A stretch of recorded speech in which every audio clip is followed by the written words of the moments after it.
Lorsque j'avais 10 ans, il y a de cela 14 ans, 15, je déjà dit, je ne suis pas très bon en maths. Hein? Plein de choses que je fais, mais les maths, ce n'est pas nécessairement mon point fort. Il y avait un homme qui s'appelait Jacques. C'était son nom. Jacques avait des bras, là, tu sais, des pipes. Il n'avait pas au gym, il n'avait pas besoin, il était fait d'un bloc de roc. Et moi, j'avais 10 ans. C'est la première fois que j'allais à l'église.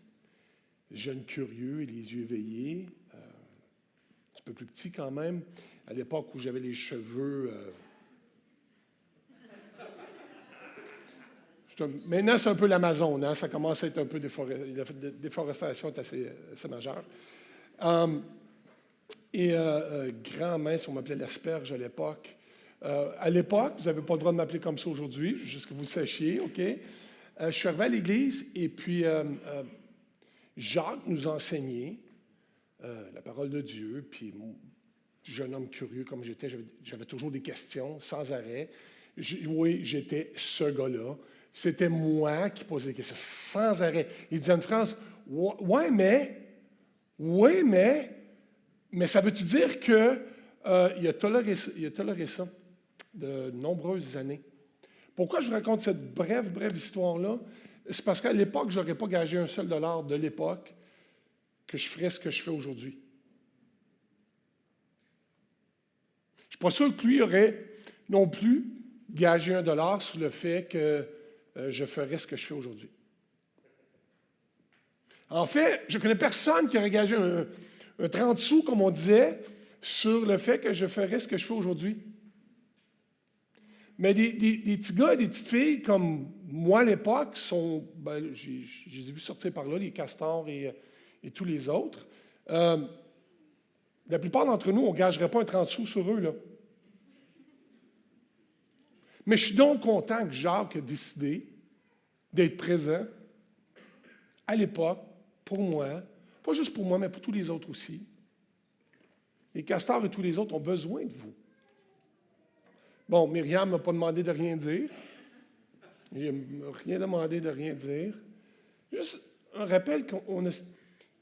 Le travail avec des enfants et des adolescents, on voit les résultats des années et des années, pour ne pas dire des décennies plus tard.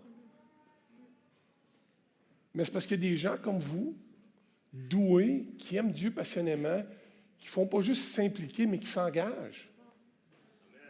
Qui ne font pas juste donner de leur temps, mais qu'ils investissent de leur temps. Et ça fait toutes sortes de résultats, comme de toutes les sortes, là. Mais ça prend des gens comme vous pour faire ça. Ceci dit, j'ai dit ce que je voulais dire sur le sujet. Ils ont besoin de vous. Laissez-moi rephraser ça. OK? La génération future a besoin de vous. Ce n'est pas Ex-Mini qui a besoin de vous. C'est la génération future qui a besoin de vous. C'est le fun parce que vendredi, j'étais avec les adolescents. C'était génial. Il y avait 70 adolescents. Et puis, je suis allé me coucher. Je me suis levé le lendemain matin. Je dis, j'ai mal au dos. Je ne suis plus adolescent. C'est clair et net. Mais c'est le fun d'être là avec eux. Puis là, ils sont assis en avant. Puis je vous check solide. Chacun d'entre vous. Soyez fiers d'eux. Ils étaient là, attentifs à un homme de 50, ouais, 24 ans, 26 ans, je ne sais pas trop, qui parlait comment la vérité peut transformer leur vie. Puis que vivre sa vérité, ce n'est pas suffisant. Il faut vivre une vérité qui est plus grande que soi. C'est celle de Jésus lui-même. Et lorsqu'on découvre ces choses-là, on continue, puis le lendemain, j'étais à Québec, samedi, j'œuvrais avec ceux qui œuvrent avec des enfants et des adolescents. Puis là, ce matin, je suis avec des adultes. Fait que j'ai couvert l'ensemble des générations en un week-end. Hey, c'est donc le fun. C'est donc le fun. Vous êtes mieux d'être aussi bon qu'eux autres.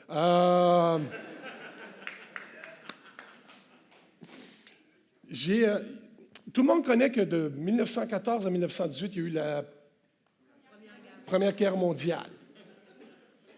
Il y en a quelques-uns qui étaient... Je ne sais pas, monsieur, je n'étais pas là, moi. Ça va bien aller. Après ça, il y en a eu une autre, de 1939 à 1900...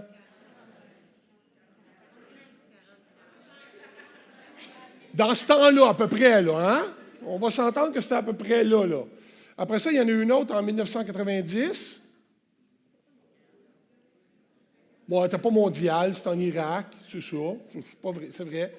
Mais il y en a une que personne ne connaît et pourtant, elle a changé la destinée de l'humanité. 1932. Ça a duré juste quelques mois. Quelques semaines, en fait. Ça se passe en Australie. Au pays des émeux. Des quoi? Des émeux. Oui, la guerre des émeux. 1932. Les émeux, c'est comme une autruche. Un petit peu plus petit. C'est laid comme ça. Il y en avait un problème. L'Australie avait un sérieux problème. Il y avait trop d'émeux. Et parce que les émeux avaient faim, ils se rendaient dans les récoltes, ils mangeaient les récoltes. Et les fermiers paniquaient parce que les émeux sont là. Ah! Le gouvernement a décidé de faire quelque chose contre les émeux. C'est problématique. Ça n'allait pas bien. Il fallait faire quelque chose. On va manquer de nourriture. Les émeux sont en train de tout manger. On va faire quelque chose. Alors, le gouvernement a décidé qu'on va armer l'armée. On va acheter des mitraillettes. Il faut régler le cas des émeux, sinon on va crever. Alors, ils ont armé l'armée avec des mitraillettes. Ils ont chargé l'armée d'aller faire la guerre aux émeux. Des professionnels du combat armés avec des mitraillettes allaient se battre contre des oiseaux laids qui volent même pas. Eh oui.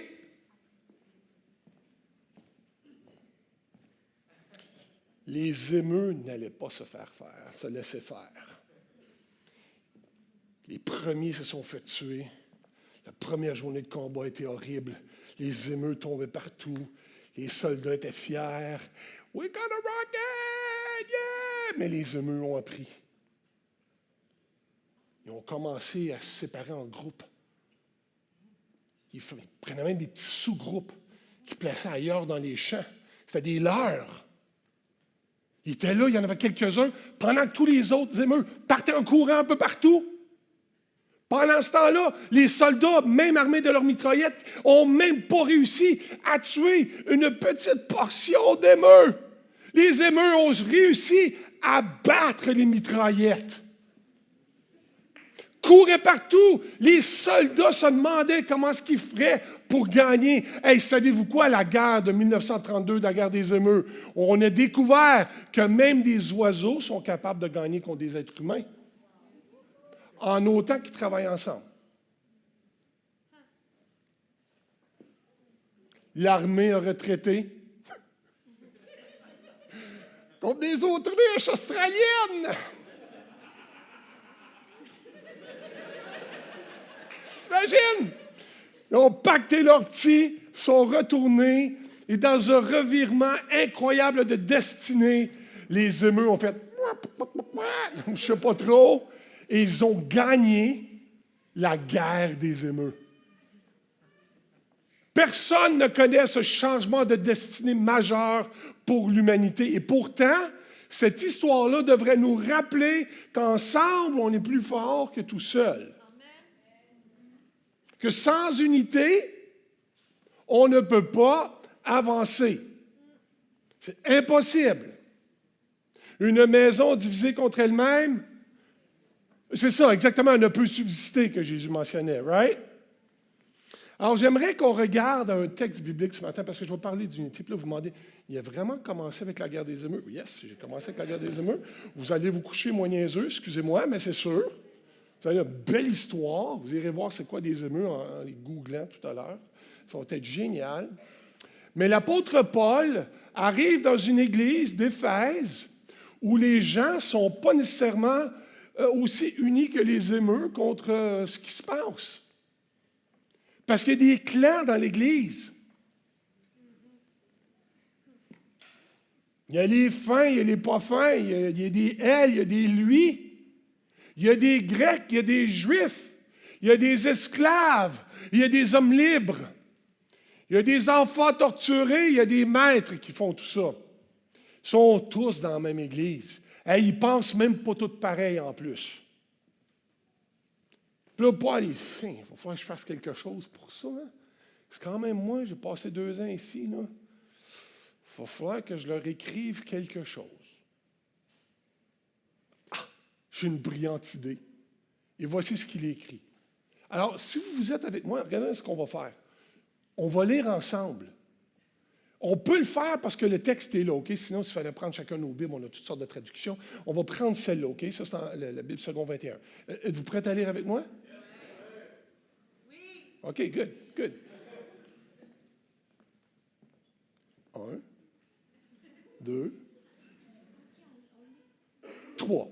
Je vous encourage donc, moi, le prisonnier dans le Seigneur, à vous conduire d'une manière digne de l'appel que vous avez reçu.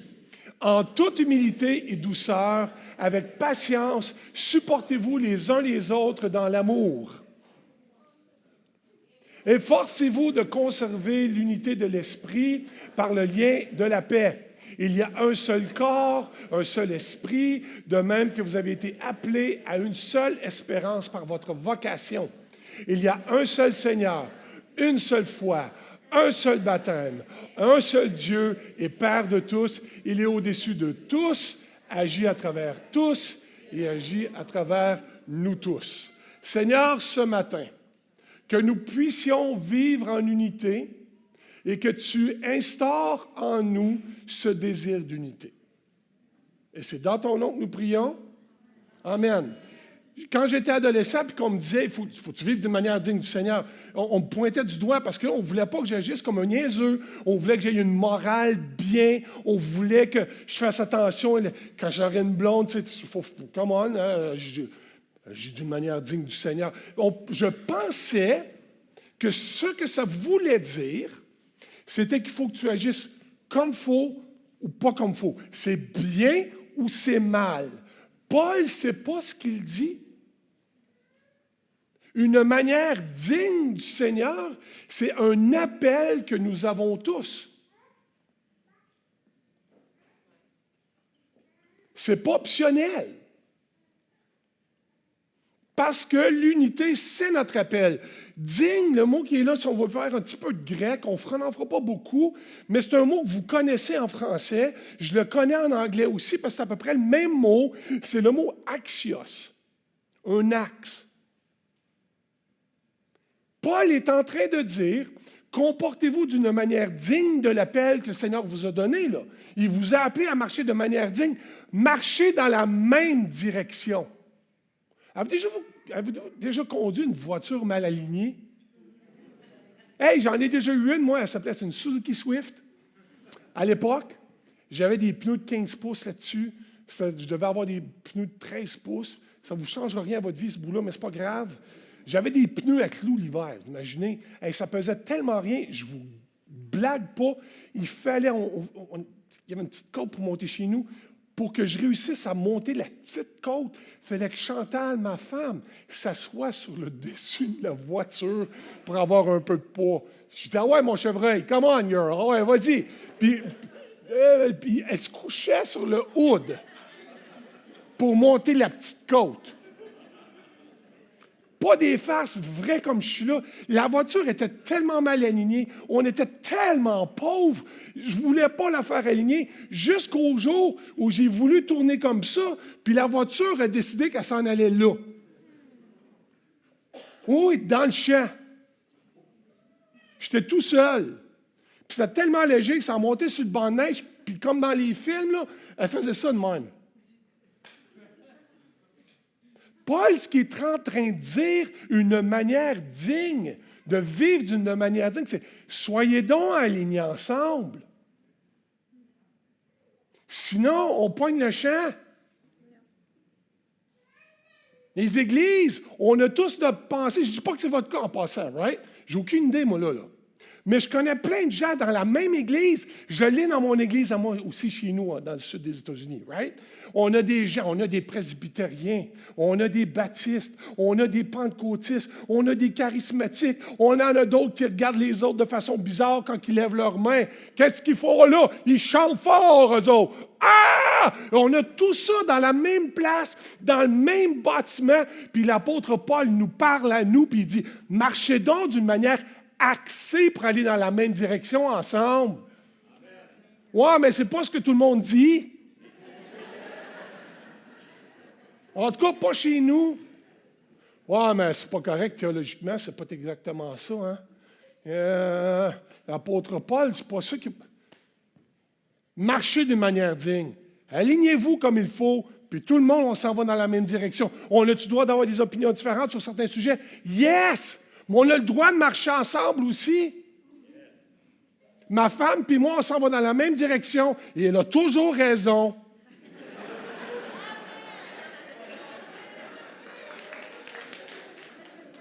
On a réglé le cas. Oui, chérie. C'est pas vrai. Je dis ça, mais c'est pas vrai.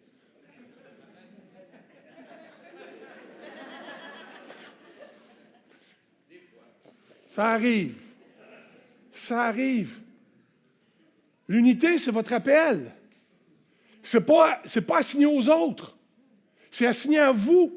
C'est assigné à toi. C'est assigné à toi. Chacun, l'apôtre Paul te dit, marche d'une manière digne. Ça n'a rien à voir avec le comportement. Ça a tout à voir avec l'attitude qu'on doit avoir les uns avec les autres.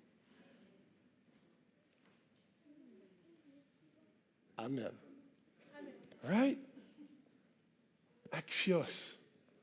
Marchez donc alignés pour ne pas pogner le champ. Mais si on s'arrêtait là, on pourrait déjà avoir un message quand même pas pire. Mais ce n'est pas juste ça. L'unité aussi, c'est notre propriété. Là, moi, je connais, ça fait juste 16 ans, 17 ans que je suis chrétien, quand j'ai donné ma vie à Jésus à 10 ans, comme je disais.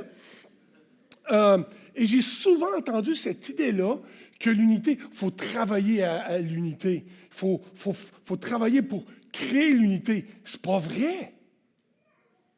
C'est pas vrai. Le texte biblique, c'est pas ça qu'il dit. Le texte biblique dit « Efforcez-vous de garder l'unité. » Efforcez-vous de conserver. On conserve quoi? On conserve ce que nous avons. On ne conserve pas ce que nous n'avons pas. OK? Il y a quelques années, j'ai un ami à moi, on est allé à Busch Gardens en Virginie quand je restais là. Et puis, monsieur, lui, venait du sud de la Floride, puis c'était au mois de janvier, puis il faisait froid quand même en Virginie. Il faisait genre 8 degrés. Et puis, monsieur est en T-shirt, pas de manteau, je lui prête mon polar, puis moi, je gèle pendant cette journée-là. Mais lui, il a chaud. J'ai oublié de lui redemander. Il a conservé mon manteau. C'est à lui maintenant. Je ne peux plus lui demander parce qu'on ne conserve que ce qui est à nous. La Bible nous dit que l'unité, on l'a déjà. Il ne faut pas travailler à créer l'unité. On l'a. C'est à nous. Il ne faut pas chercher à trouver des façons de la créer. Elle est déjà là. Le manteau est déjà à nous. Le manteau est déjà à vous. On ne cherche pas à obtenir quelque chose que nous n'avons pas. En fait, c'est ce qu'on fait toujours. C'est pour ça qu'on a des cartes de crédit. Mais dans le contexte de la foi, l'unité nous a déjà été donnée. OK. Je vais reculer parce que là, j'ai des looks chevreuils, j'ai des looks d'émeu dans un champ. Là, il y en a quelques-uns qui disent « Ah, attends, il faut falloir que je relise ça cette semaine parce que je ne suis pas sûr. Moi, ça fait 20 ans qu'il faut travailler, trouver des façons de créer l'unité. On n'a pas à la créer, l'unité. Il faut la conserver. Parce que nous l'avons. Elle nous a été donnée. Oui, l'unité peut être perdue. Définitivement. Elle peut être brisée, elle peut être tordue, elle peut être tout ça. Mais au départ, elle est à nous. C'est un cadeau de l'esprit de paix que que l'apôtre Paul nous mentionne. C'est un cadeau qui nous a été donné comme chrétiens. On peut donc, même si elle était perdue, tordue et tout le reste, l'unité peut être trouvée, elle peut être réparée, l'unité peut être restaurée aussi. Parce qu'on l'avait, puis on l'a perdu en cours de chemin. On peut toujours essayer de la retrouver à ce moment-là. Mais elle est à nous, cette unité-là. Elle a été accordée à chacun d'entre nous parce que l'unité, c'est notre propriété. Mon père a vécu dans la région des Bois-Francs. C'est un acériculteur. C'est tous les moves que vous allez voir ce matin. Il a raconté une joke d'émeu, puis là, il danse sur le stage. Oui, il va faire tout ça. Mon père était un acériculteur, il faisait du sirop d'érable. Mon grand-père, c'est un acériculteur, il faisait du sirop d'érable. Mon arrière-grand-père, c'est un acériculteur, il faisait du sirop d'érable. Moi, non. Ça a arrêté avec mon père, ça. Puis mon père disait souvent, tu ne fais pas du sirop d'érable avec du sirop de poteau.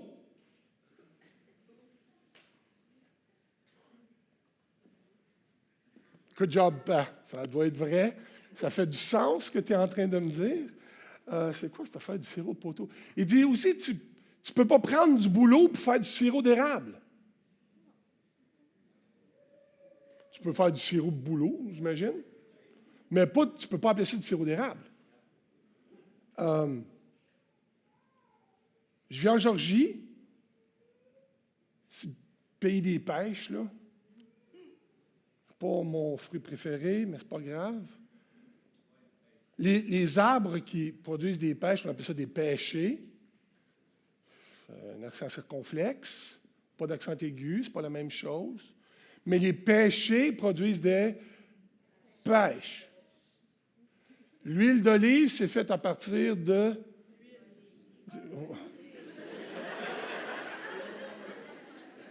L'huile d'olive, c'est faite à partir d'huile. Tout ira bien. Non, je sais que c'est une joke. Je le sais. De l'huile de pinot, c'est fait à partir de... Oui, d'arachide, excusez. D'arachide, c'est vrai. L'huile de bébé, c'est... Non, OK, elle n'est pas là, non. Elle n'est pas là, c'est pas ça du tout. Je sais. Le produit de base que nous avons devrait produire quelque chose qui va avec, right? Si j'ai des arachides puis je veux de l'huile, je vais pouvoir produire de l'huile d'arachide. Si on a le fruit de l'esprit, on devrait produire ce que l'esprit produit en nous. J'ai souvent, tu sais, le fruit d'esprit, c'est quand même quelque chose, parce que Paul en parle un petit peu juste là. L'esprit produit des choses en nous. Puis j'aimerais qu'on regarde juste un petit bout de texte, parce que c'est assez intéressant, parce que Paul mentionne une chose toute simple. Toute simple. Mais tu sais, c'est tellement, tellement simple qu'il dit ceci. C'est les mots qu'il utilisait, right? Il dit ceci. Supportez-vous les uns les autres.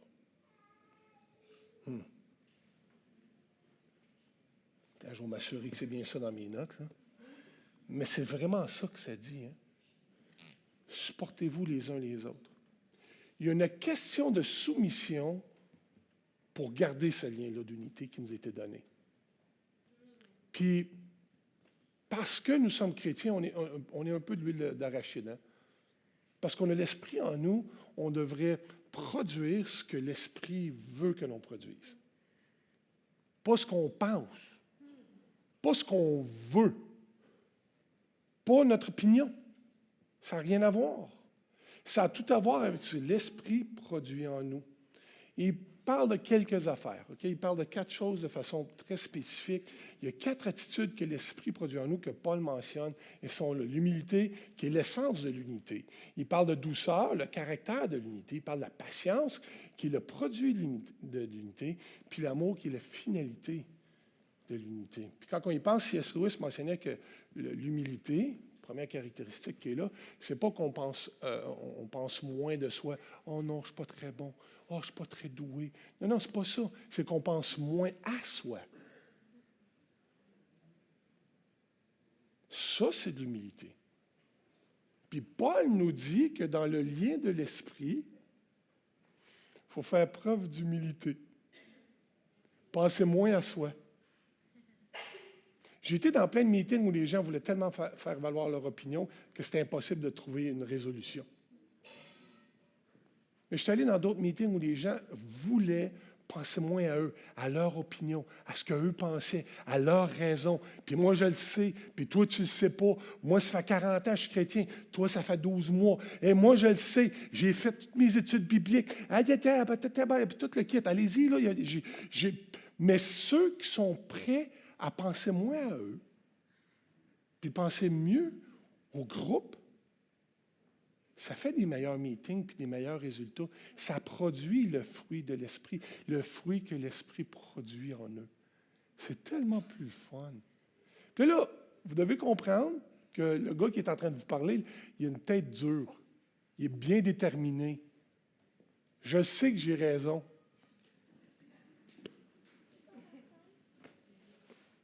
Dieu me l'a dit.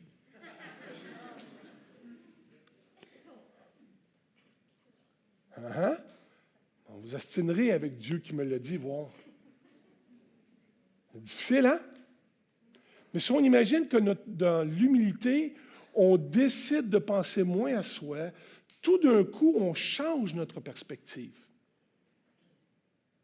Parce qu'il est possible que j'ai raison et que tu aies tort. C'est possible. Mais tout d'un coup, ça devient possible que tu aies raison et que j'ai tort. Hey, ça peut même être possible que tu as raison et j'ai raison aussi. Puis c'est possible, croyez-le ou non, qu'on ait tort tous les deux. Mais quand on arrive avec humilité, on va trouver ce qui est la bonne raison. Parce que ce n'est pas mon opinion qui compte. Ce n'est pas ce que je pense. Ce n'est pas ce que j'ai lu. Ce n'est pas ce que Google me dit. Ce n'est pas ce que je pense avoir compris. Mais on va découvrir ça ensemble. Puis là, l'humilité fait sa place. Puis après ça, l'apôtre Paul parle en toute douceur. Moi, c'est une qualité que je ne veux pas être reconnu. Là, c'est « Oh, Stéphane, c'est un homme tellement doux. » Moi, là, j'ai été élevé où un homme doux, c'était une moumoune.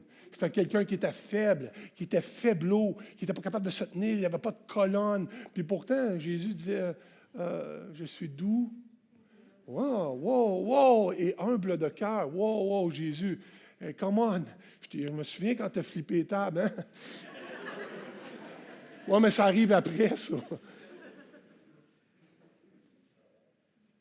Bien souvent, les gens ne veulent pas vivre la douceur parce qu'on se demande si on va vraiment être correct dans qui on est. Mais pourtant, Matthieu 11, 29, « Je suis doux et humble de cœur. Si vous êtes fatigué, chargé, venez me voir, j'ai de quoi pour vous. » OK. Bon. L'Esprit doit produire ça en nous. Puis si on ne l'est pas, c'est la faute de l'Esprit. On ne blâme pas la pinotte, ça ne produit pas d'huile. Hein? On blâme le pressoir. On doit être reconnu pour maintenir ce lien-là d'unité que Dieu nous a donné. On doit être empreint de douceur. Ça ne veut pas dire qu'on n'a pas d'opinion, ça ne veut pas dire qu'on n'a pas d'idée. Puis après ça, il rajoute, il dit, « Soyez patients. » Il faut être patient quand on n'est pas d'accord ensemble. Non, je pense qu'on ne devrait pas se stationner là. Je ne suis pas sûr que c'est la structure qu'on devrait instaurer. Je ne suis pas sûr que c'est comme ça qu'on devrait faire la loi. Je ne suis pas sûr que... Je pense, j'ai d'autres questions, j'ai d'autres opinions. Et là, je parle de mon église à moi chez nous, OK? Je ne parle même pas de la vôtre, là.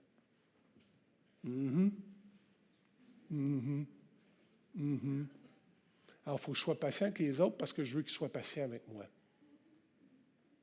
On ne peut pas juste demander aux gens d'être comme ça, puis nous pas être prêts à l'être soi-même. On n'a pas le droit. On n'a pas le droit. Alors, supportez-vous. Cette idée-là, c'est donnez-vous un peu de marge. Tu sais, vous vous souvenez, à l'époque, quand on écrivait avec des crayons, puis qu'il y avait des feuilles, tu sais, c'était en papier, c'est quelque chose d'extraordinaire. C'était une autre époque, quand les dinosaures marchaient encore sur la Terre. Bon. Il y avait toujours, tu sais, il y avait des lignes comme ça, puis il y en avait toujours une ici. Hein? On appelait ça la marge.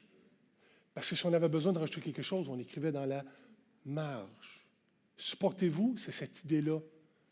Créez-vous de la marge autour de vous pour être capable d'endurer, de tolérer, d'être patient, d'être doux, d'être humble avec les autres. Et l'apôtre Paul nous encourage à faire ça. Faites un peu d'espace pour les autres.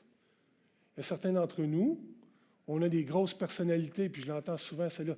Ah, moi, j'ai un leadership fort, hein? Il a la misère à faire de la place aux autres. Oh, Jésus, avait-tu un leadership fort? Il a fait de la place aux autres.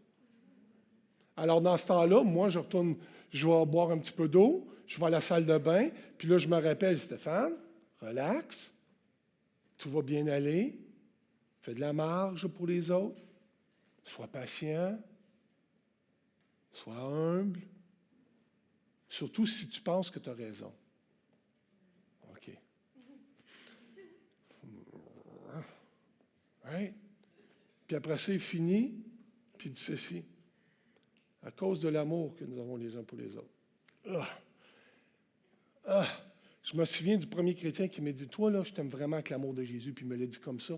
Puis, jeune homme de 12-13 ans, un peu arrogant, lui demande, c'est quoi, tu n'es pas capable de m'aimer avec ton amour? Tu as besoin de l'amour de Jésus pour m'aimer, c'est ça? C'était pas correct, hein? Je ne savais pas que les marges existaient à cette époque-là encore. Jusqu'à ce que je dise à quelqu'un, toi, je t'aime vraiment avec l'amour de Jésus, puis le Seigneur, c'est comme si le Saint-Esprit m'a fait. T'as lâché en arrière de la tête. OK. Parce que l'amour couvre une multitude de fautes. Parce que l'amour va accepter, va avoir les bras ouverts, va attirer, va permettre d'être là. L'amour ne cherche pas le mal de quelqu'un d'autre. Ne cherche pas à avoir raison.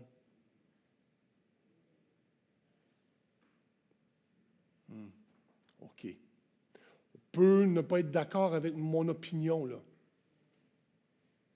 C'est pour ça que je me suis servi des Écritures pour prouver le point. Puis là, comprenez-moi bien, hein, je prêche à rien que j'essaye, moi aussi, de travailler dessus, là. Puis je me tiens pas ici. Là. Puis, vous allez faire quoi, vous autres, là, que vous n'avez pas compris encore? Moi, je l'ai l'affaire. Regardez-moi, là. Non. Oui, quand je suis dans des meetings, puis j'ai le goût, puis que je pense, OK, l'unité, elle est déjà donnée. C'est pas moi qui va la briser, c'est pas moi qui va la tordre. Il faut que je m'assure que tout est beau. Alors, il faut que je crée de la marge. Je n'ai pas toujours raison. Il y a quelqu'un d'autre qu'il faut qu'il compte. OK, Seigneur. OK, c'est beau. Mais l'affaire, c'est que l'unité, c'est aussi une question d'action. Hein? C'est pas passif, ça. L'unité, c'est une question d'action. C'est pour ça que l'apôtre Paul dit, faites tous vos efforts. C'est une activité, ça. Voici les traductions. OK, je vais regarder mes notes. Mettez vos efforts. Travaillez avec diligence. Soyez soigneux de garder l'unité. Être soigneux de garder l'unité. C'est tout le contraire d'une chambre d'adolescent. Appliquez-vous. Wow! Gardez, ayez soin. Différentes traductions en français, là. Parce qu'il faut y mettre du chien un peu. Il faut mettre un peu de sueur dedans. Il faut mettre un peu de volonté. Puis là, il y en a qui disent, moi, je ne suis pas d'accord, alors... Non, ça ne parle pas d'inaction. C'est de la désunité, ça. Je ne sais pas c'est quoi en français. Disunity. C'est ça. La désunité. Je sais que ce n'est pas un mot, mais on va dire que c'est un mot. Je sais que ça devrait dire division, mais ce n'est pas beau. Il faut que je garde le mot unité. C'est la désunité. D'accord? OK. C'est une action, l'unité. Il n'y a rien de passif là-dedans. Il faut être soigneux.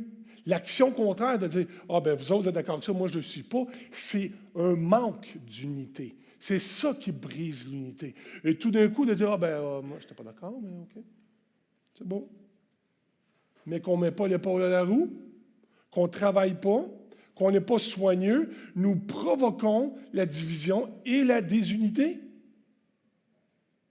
Je sais qu'il n'y a personne comme ça chez vous, là. Je sais, là. Il y en a partout ailleurs. Fait que je suppose qu'il y en a peut-être un ou deux, je ne sais pas, mais je pense, je n'oserais pas parce que je vais être invité, puis je ne veux pas être le gars qui, c'est le gars qui nous a dit qu'on n'était pas invité. Je ne dis pas ça, je dis. C'est juste que l'être humain est pas mal similaire un peu partout. C'est un effort. Il faut s'appliquer. C'est continuel. Puis les miracles de la vie, puis les miracles d'Église qui restent ensemble, puis qui avancent. On est d'accord. Je ne suis pas d'accord nécessairement. C'est pas là où moi je voulais aller. C'est là. Mais je vais tout faire pour que ça soit super. Je ne critiquerai pas. Je n'enlèverai pas mes mains de la roue, je ne chialerai pas, je ne dirai pas, moi je n'étais pas d'accord, puis je vous l'avais dit, hein? Non, non, non, non. Tu te tais, tu te la fermes et tu y vas, tu fais de l'action, tu es actif à garder ce lien d'unité-là. C'est la seule façon de faire avancer une Église. Parce que les non-chrétiens nous regardent, saviez-vous ça? S'ils savent qu'on existe, ils nous regardent à deux choses. Ils s'aiment-tu? Sont-ils ensemble? Je vous garantis que notre message, prêchez ce que vous voulez, dites ce que vous voulez. Si on ne s'aime pas et nous ne sommes pas unis, il est clair que les gens ne voudront rien savoir de nous comme chrétiens. Vous voulez que ceux qui ne connaissent pas Dieu arrivent au message de repentance et qui donnent leur vie à Dieu. Vous voulez ça, c'est clair, c'est net, c'est certain. Mais il faut faire une action pour garder cette unité-là, pour réussir à la garder parce qu'elle nous est donnée. Je ne veux pas la perdre, c'est à moi. Je ne veux pas la perdre. Comme Église, c'est à nous. On ne veut pas perdre ça. C'est pour ça que l'apôtre Paul dit ça. Hein? Il y a un seul Seigneur, une seule foi, un seul baptême, un seul Dieu. Il dit ça 6 fois en 6 versets. Un seul. C'est pas juif, grec, non, non, non, non, oh, non, non.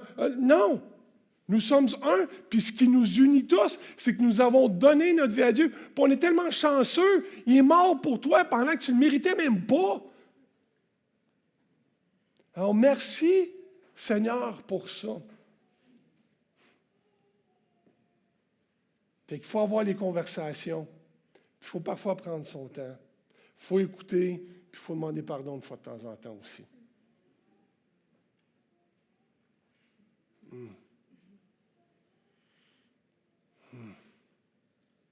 Quand les conversations ont lieu, la guérison arrive. Quand la guérison arrive, on commence à écouter un peu plus. Quand on écoute un peu plus, on comprend un peu mieux. Quand on comprend un peu mieux, on est capable d'avancer un peu plus. Quand on avance un peu plus, la gloire de la résurrection devient visible aux gens. C'est certain. C'est certain. Mais toute cette unité-là, c'est notre destinée parce qu'il nous a appelés à ça. Je vais finir avec un concept tout simple. Parce que quand Paul parle de cette unité-là, qui devrait nous caractériser, OK, il mentionne tout ça, mais il y a un petit mot au début, j'ai souligné, puis je l'ai mis en majuscule. Hein? Donc. Mais où est donc Carnior? Il y en a 8 qui vont s'en souvenir de celle-là. Il y a comme un... on appelle ça un point de bascule. Okay? Vous souvenez-vous quand vous étiez enfant, là? Puis... les affaires, là, c'était comme ça, tu t'assois sur un bord, là, puis il y a quelqu'un d'autre qui s'assoit à l'autre bord. Là. En anglais, ça s'appelle un seesaw. Un seesaw. Pas c'est ça, un seesaw, c'est pas pareil, OK? Tu sais, tu t'assois d'un bord, puis là, l'autre s'assoit l'autre. Vous savez de quoi je parle? Un kaboom. Un kaboom, c'est quand il y en avait vraiment un plus lourd que l'autre qui s'assoyait de l'autre côté.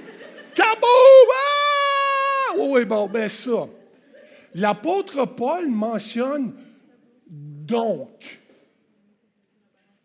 Et là, le donc existe à cause d'une seule chose. Une seule chose. Puis je vais vous le dire, c'est le verset juste avant. Un des versets qu'on prend le plus hors contexte, qui dit ceci. Or, celui qui, par la puissance qui agit en nous, peut faire infiniment plus que tout ce que nous demandons ou pensons. Alors donc, efforcez-vous de garder le lien de l'esprit. Quand tu t'en vas au gym, je suis au-delà de ce que je demande, je suis sûr, je peux tout par celui qui me fortifie. Non! C'est d'être capable de s'endurer, de se tolérer, de s'aimer, de se pardonner, de se parler, de s'apprécier. C'est de ça qu'il parle. C'est le si, ça, là, c'est donc, là, ça existe seulement si on est prêt à admettre que Dieu lui-même peut faire vraiment plus que ce qu'on pense. Parce qu'il nous a donné l'unité et nous la gardons. Est-ce que je peux encourager l'Église Actes 21 là-dedans? Si j'étais ailleurs, je dirais la même chose. Dans un monde polarisé où nos opinions politiques parfois nous séparent, où nos pensées de comment on devrait élever nos enfants nous séparent, comme chrétiens, on devrait être caractérisés par notre capacité à être unis. Je suis aux États-Unis, puis je vis dans le Sud en plus. Puis là, il y en a deux qui parlent pour la présidence. À l'intérieur de la même Église, j'ai des gens qui votent pour l'un, puis j'ai des gens qui votent pour l'autre. On leur a dit, on s'en moque pour que tu votes. Mais nous devons être un. On ne peut pas être séparés. On ne peut pas briser notre unité. Faisons de la marge. Donnons-nous un peu d'espace. Respectons-nous, puis on va trouver où on doit aller. Puis on va trouver la façon de ce qu'on devrait faire. Puis il n'y a pas tout le monde qui va être d'accord. Mais c'est là qu'on s'en va. Allons-y ensemble. Et plus au Saint-Esprit à nous, comme le livre des Actes nous mentionne. Est-ce que je peux prier pour vous? On peut fermer nos yeux. Seigneur, je te prie pour tout le monde à Actes 21. Sherbrooke, Magog.